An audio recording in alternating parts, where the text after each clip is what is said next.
And then I said no way. Wait, what did I say before that?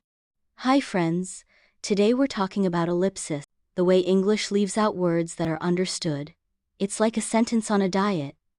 Let's see how it works and why it confuses so many English learners. What is ellipsis? Ellipsis means leaving out words that we don't need because the meaning is already clear. Let's look at a basic example. Do you want coffee? I do. Full version, I do want coffee. We drop the extra words to sound natural and fluent. More examples. Have you seen the movie? Yes, I have. Full version, yes, I have seen the movie. Are you hungry? I am. Full version, I am hungry. See, English likes to cut the fluff when possible. Why? It's confusing. Because sometimes learners don't know what's missing.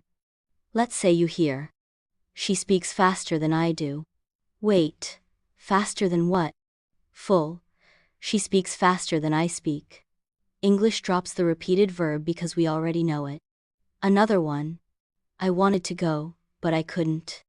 Full version, I wanted to go, but I couldn't go. It's like a grammar ninja, words are there, but invisible. Quick quiz time, fill in the missing words. She can play guitar, and I can too. He loves pizza more than I do. More than I love pizza. They weren't ready, but we were. We were ready. Awesome job, you've just cracked the ellipsis code. Remember, ellipsis is when English skips words we already understand. It helps us sound smooth and natural. Don't panic, just think about what's missing. Now it's your turn, comment below. I speak English better than I do. Like, share, and subscribe to my favorite English teacher where learning is always fun, even when words disappear.